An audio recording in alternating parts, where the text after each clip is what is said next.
Friends எப்படி இருக்கீங்க welcome to our cute family நம்ம இன்னைக்கு ரம்ஜான் ஸ்பெஷலான சீர் குர்மா எப்படி செய்யறது இந்த வீடியோக்குள்ள பார்க்க போறோம் வீடியோ ஸ்கிப் பண்ணாம முழுசா பாருங்க வாங்க இப்போ நம்ம வீடியோக்குள்ள போகலாம்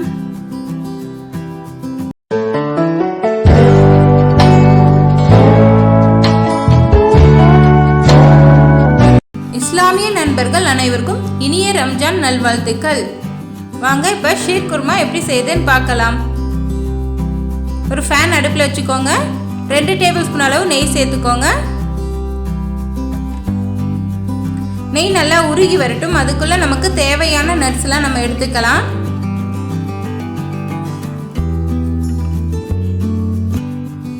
இருபது கிராம் பாதாம் குட்டி குட்டியாக கட் பண்ணி வச்சுருக்கேன் சாரப்பருப்பு 20 கிராம் உலர்ந்த திராட்சை 10 கிராம் வெள்ளரி விதை 20 கிராம் பிஸ்தா 20 கிராம் முந்திரி 20 கிராம் உங்களுக்கு தேவைப்பட்டால் நீங்கள் உலர்ந்த பேரிச்சம்பழம் கூட சேர்த்துக்கலாம் உங்களுக்கு எவ்வளோ நட்ஸ் தேவையோ அவ்வளோ நட்ஸ் சேர்த்துக்கோங்க சாரப்பருப்பு 2லேருந்து 3 டைம் நல்லா கழுவி சேர்த்துக்கோங்க ஏன்னா அதில் நிறைய மண் இருக்கும் 2லேருந்து 3 டைம் நல்லா கழுவிக்கோங்க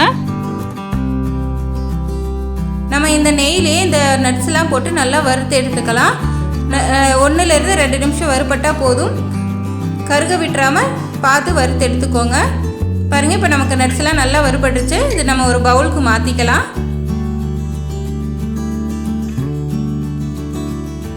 அதே கடாயில் நம்ம எடுத்து வச்சுருக்கக்கூடிய சேமியா சேர்த்துக்கலாம் நான் 200 கிராம் எடுத்திருக்கேன் இது ருமேனிய சேமியா இதுதான் இஸ்லாமியர்கள் சேர்ப்பாங்க நமக்கு இப்போ அது கிடைக்கல சரி வெளியில் போய் வாங்கக்கூடிய சூழ்நிலை இல்லை அதனால் நான் பாயாசத்துக்கு போடுற சேமியா எடுத்திருக்கேன் மெல்லிசானதாக பார்த்து எடுத்துக்கோங்க டிபார்ட்மெண்ட் ஸ்டோர்ஸ் அப்புறம் நாட்டு மருந்து கடையில் அந்த சேமியா கிடைக்கும் உங்களுக்கு தேவைப்பட்டால் உங்களுக்கு கிடைச்சா வாங்கிக்கோங்க நல்லா நம்ம நெய்யில் போட்டு சேமியா வறுக்கும்போது நல்லா வாசமாகவும் பார்க்க கலர்ஃபுல்லாகவும் ரொம்ப டேஸ்டியாகவும் இருக்கும் அதே போல் சேமியா உதிரி உதிரியாக இருக்கும் நமக்கு ஒட்டாமல் இருக்கும் இப்போ நல்லா சேமியா நமக்கு வறுபட்டுச்சு இது ஒரு பக்கம் மாற்றிட்டு நம்ம வேற ஒரு பாத்திரத்தில் 1.5 லிட்டர் அளவுக்கு இன்றைக்கி ஃபுல் க்ரீம் மில்க் எடுத்துக்கலாம்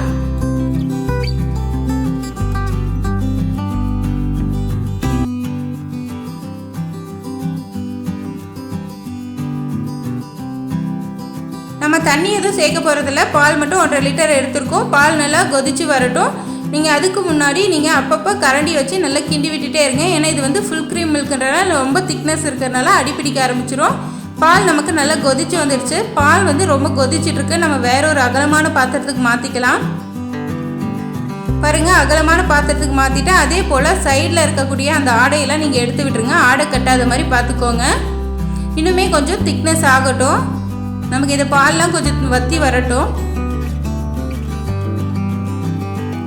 பால் நமக்கு நல்லா கொதிச்சு வத்தி வந்துடுச்சு இந்த சமயத்தில் நம்ம வறுத்து வச்சுருக்கக்கூடிய சேமியா சேர்த்துக்கலாம் சேமியா சேர்த்து ஒரு 50% அளவுக்கு வேக விடுங்க கொஞ்சம் பால் நல்லா வத்தி வரட்டும் சேமியாவும் நல்லா ஒரு 50% அளவுக்கு வேகட்டும் ஒரு 5லேருந்து 7 நிமிஷம் வரையும் ஆகும் அதுக்கு முன்னாடி நீங்கள் நல்லா கிண்டி விட்டுட்டே இருங்க 1 நிமிஷம் 2 நிமிஷத்துக்கு ஒரு டைம் கிண்டி விட்டே இருங்க ஏன்னா அடிப்பிடிக்க ஆரம்பிச்சிடும் பாருங்கள் பால்லாம் நல்லா வத்திடுச்சு சேமியாவும் நல்லா வெந்துடுச்சு இந்த சமயத்தில் நம்ம வறுத்து வச்சுருக்க நட்ஸ் எல்லாம் சேர்த்துக்கலாம் நட்ஸ் நம்ம முன்னாடியே ஏன் சேர்க்குறோம் ஒரு சுகர் சேர்க்கறதுக்கு முன்னாடியே சேர்த்தோம்னா நல்லா நட்ஸில் ஒரு 5 நிமிஷம் நல்லா கொதிப்படும் போது நல்லா உங்களுக்கு அது நட்ஸில் இருக்கக்கூடிய சத்துலாம் இறங்கும் அதே சமயத்தில் ரொம்பவுமே டேஸ்டியாகவும் இருக்கும் நீங்கள் உங்களுக்கு எவ்வளோ நட்ஸ் தேவையோ அவ்வளோ நீங்கள் சேர்த்துக்கலாம் நட்ஸ் எந்த அளவுக்கு அதிகமாக சேர்க்குறீங்களோ அந்த அளவுக்கு சுவை அதிகமாக இருக்கும் 250 கிராம் சர்க்கரை எடுத்திருக்கேன் நான் கரெக்டான அளவு எடுத்திருக்கேன் கொஞ்சம் அதிகமாக கூடுதலாக சாப்பிட்றவங்களா இருந்தீங்களா அதிகமாக சேர்த்துக்கோங்க குறைவாக சாப்பிட்றவங்களா இருந்தால் குறைச்சிக்கோங்க உங்கள் இனிப்பு சுவைக்கு ஏற்ற மாதிரி நீங்கள் மாற்றிக்கோங்க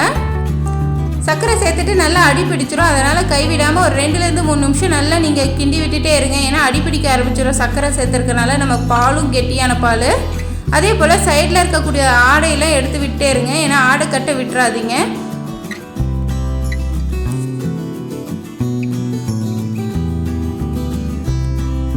நல்லா நீங்கள் கிண்ட உங்களுக்கு பால் நல்லா இறுகி நல்லா ஒரு பதத்துக்கு வந்துடும் அது வரையும் நல்லா கைவிடாமல் கிண்டிகிட்டே இருங்க ஏன்னா சுகர் போட்டிருக்கறனால நமக்கு அடிப்பிடிக்க ஆரம்பிச்சிடும்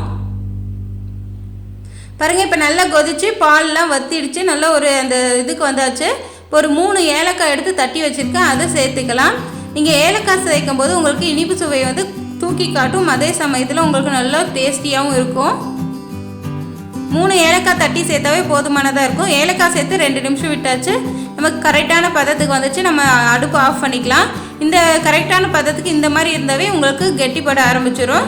சில பேர் வந்து தண்ணியாக சாப்பிடுவாங்க, சில பேர் கெட்டியாக சாப்பிடுவாங்க. உங்களுக்கு என்ன பதத்துக்கு தேவையோ அந்த பதத்துக்கு பார்த்து சேர்த்துக்கோங்க. இந்த பதத்தில் சேர்த்திங்கன்னா ரொம்பவுமே டேஸ்ட்டு நல்லாயிருக்கும். உங்களுக்கு ஆற லேசாக கெட்டிப்பட ஆரம்பிச்சிடும். ரொம்பவுமே கட்டியாக இருந்தால் நல்லா இருக்காது, ஒரு மீடியமாக இருந்தால் நல்லாயிருக்கும். அதே போல் பால் வந்து ரொம்பவுமே திக்னஸாக இருக்கிறதுனால ஐஸ்கிரீம் டேஸ்ட்டுக்கு இருக்கும். ரொம்பவுமே சூப்பராக இருக்கும். குழந்தைங்களுமே இது விரும்பி சாப்பிடுவாங்க. இஸ்லாமியர்கள் எல்லாம் ரம்ஜானுக்கு கண்டிப்பாக எல்லார் வீட்லேயும் இது செய்வாங்க. அதே போல் இந்த ஸ்வீட் பார்த்திங்கன்னா அவங்க காலையிலேயே எடுத்துப்பாங்க, பிரேக்ஃபாஸ்ட்டாக எடுத்துப்பாங்க. எனக்கு வந்து என் ஃப்ரெண்டு தான், அவங்க வீட்டில் தான் நான் 2 இயர்ஸ் முன்னாடி சாப்பிட்டேன். ரொம்பவுமே டேஸ்ட்டு பிடிச்சி போச்சு. அப்போ இருந்து நாங்கள் வீட்டில் செய்ய ஆரம்பித்தோம். வீட்டில் அடிக்கடி இது செய்வோம். குழந்தைங்களுக்குமே ரொம்ப பிடிக்கும். நீங்களும் கண்டிப்பாக ட்ரை பண்ணி பாருங்கள். இந்த வீடியோ உங்களுக்கு பிடிச்சிருந்தா நம்ம வீடியோவை லைக் பண்ணிக்கோங்க. உங்கள் ஃப்ரெண்ட்ஸ் அண்ட் ஃபேமிலி மெம்பர்ஸ்க்கு ஷேர் பண்ணிக்கோங்க. நீங்கள் நம்ம சேனல் இப்போ தான் ஃபர்ஸ்ட் டைம் பார்க்குறீங்களா, அப்போ நம்ம சேனலை சப்ஸ்கிரைப் பண்ணிக்கோங்க. அப்படியே பக்கத்தில் இருக்க பெல் ஐக்கனை கிளிக் பண்ணி ஆல்ன்ற இடத்துல வச்சுக்கோங்க. அப்போ தான் நான் அடுத்தடுத்து போடக்கூடிய நோட்டிஃபிகேஷன் உடனுக்குடனே உங்களுக்கு வந்து சேரும்.